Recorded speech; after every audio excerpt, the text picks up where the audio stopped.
नमस्कार दोस्तों, current for exam में आपका स्वागत है। यहाँ हम आपको देते हैं सबसे ताज़ा और सटीक करंट अफेयर की जानकारी। आइए जानते हैं जनवरी 2025 के प्रमुख नियुक्ति और निधन के बारे में। अगर आप किसी सरकारी परीक्षा की तैयारी कर रहे हैं तो ये वीडियो आपके लिए बहुत ही महत्वपूर्ण होने वाला है। तो दोस्तों, वीडियो के अंत तक जरूर देखें। मनीष सिंघल एसोचैम के महासचिव नियुक्त हुए हैं। ये दीपक सूद का स्थान लिए हैं। भारतीय वाणिज्य एवं उद्योग मंडल एसोचैम, जो भारत के सबसे पुराने शीर्ष व्यवसायी मंडलों में से एक है, इसकी स्थापना 1920 ईस्वी में हुई थी। मनीष सिंघल का करियर टाटा मोटर्स, वोल्वो और फिक्की जैसे प्रतिष्ठित संस्थाओं में अपना नेतृत्व प्रदान किया, जहां वे उप महासचिव थे।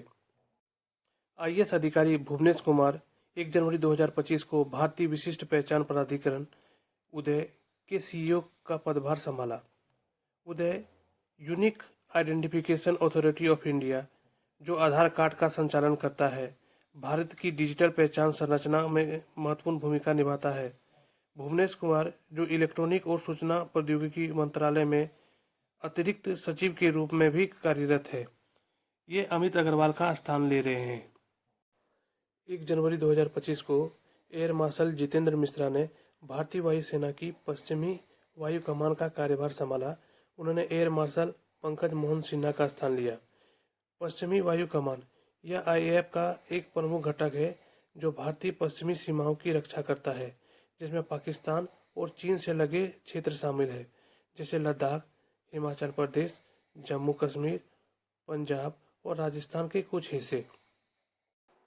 फैज अहमद किदवई को नागरिक उड्डयन मंत्रालय के अंतर्गत नागरिक उड्डयन निदेशालय का महानिदेशक नियुक्त किया गया है।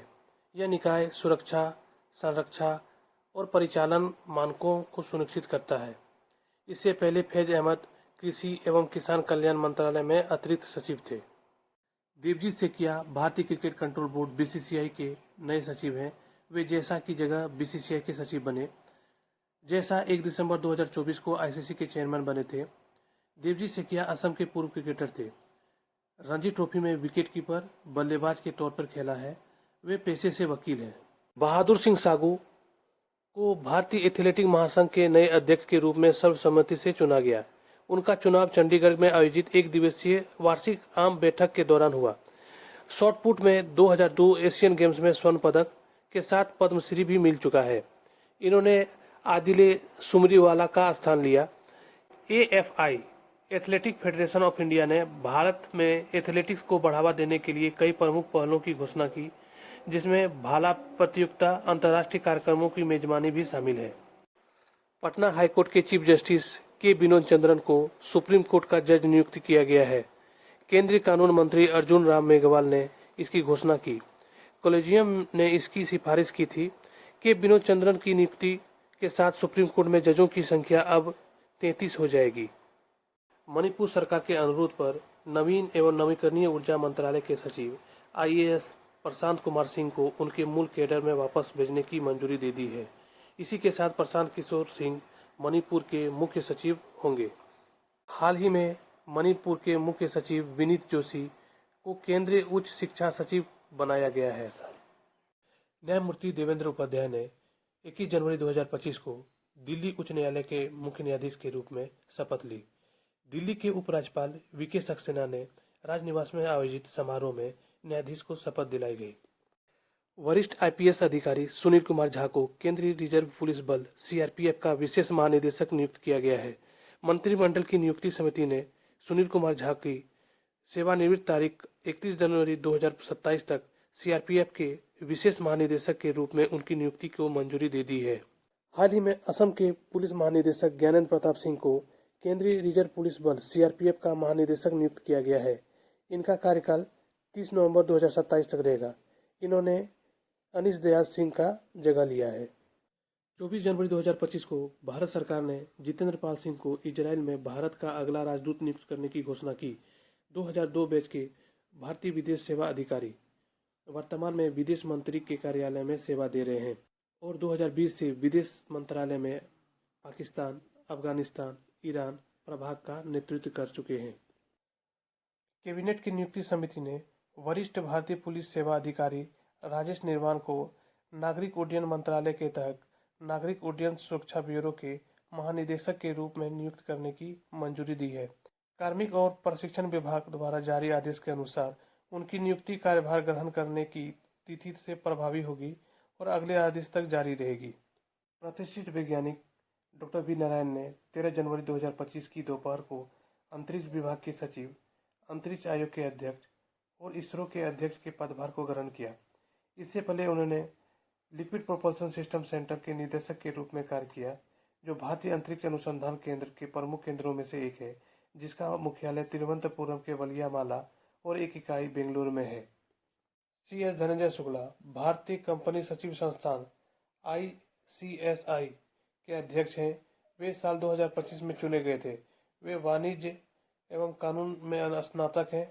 कॉर्पोरेट कानून, प्रतिभूति कानून और कराधान में उनके 20 साल से ज़्यादा अनुभव है। आयुष्मान खुराना बने फीकी फ्रेम्स के ब्रांड एम्बेसडर। फीकी फ्रेम्स भारत का प्रमुख वैश्विक मीडिया और मनोरंजन सम्मेलन इस साल 25वें वर्षगांठ बनाने के लिए तैयार है।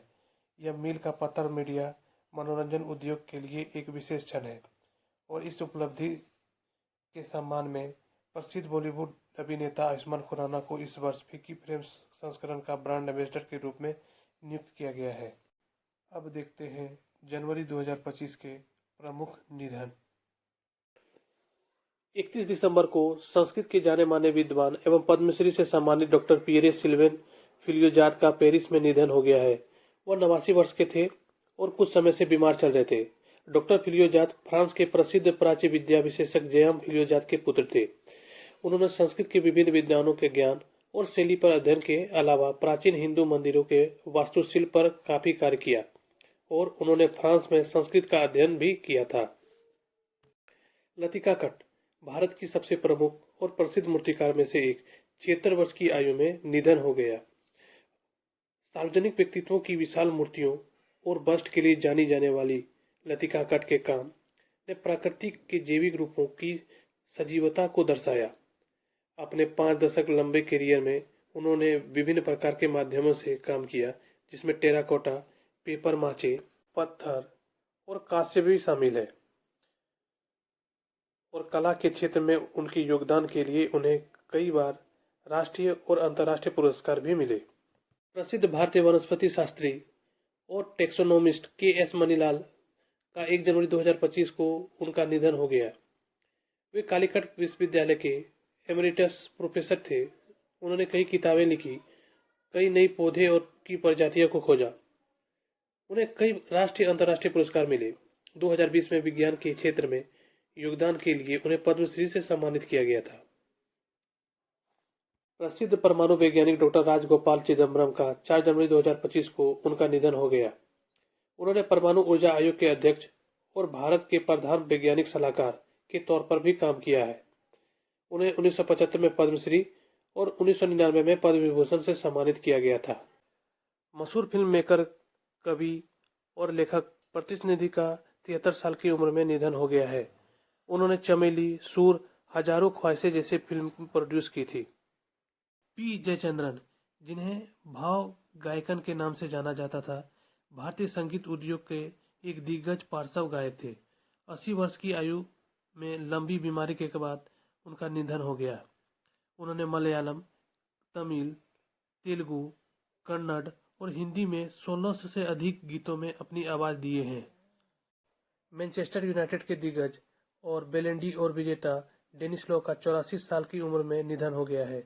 डेनिस लॉ ने 2021 में खुलासा किया था कि वह एल्जाइमर और वेकुलर डिमेंशिया से जूझ रहे थे। डॉक्टर KM चेरियन, भारत के प्रसिद्ध हृदय शल्य चिकित्सक का निधन 25 जनवरी को हो गया है। वे भारत के प्रसिद्ध हृदय शल्य चिकित्सक थे। वे भारत की पहली बार कोरोनरी आर्टरी बाईपास सर्जरी करने वाले सर्जन थे। उन्हें पद्मश्री से सम्मानित किया गया था। तो दोस्तों, ये थे जनवरी 2025 के नियुक्ति और निधन। अपने सवाल और सुझाव हमें कमेंट बॉक्स में ज़रूर बताइए। और अगर आपको ये वीडियो ज्ञानवर्धक लगा हो तो लाइक करें और अपने दोस्तों के साथ शेयर करें और अपने चैनल को सब्सक्राइब करना ना भूलें। हम जल्द ही मिलेंगे एक और ज्ञानवर्धक और महत्वपूर्ण वीडियो के साथ। तब तक के लिए जय हिंद, जय भारत।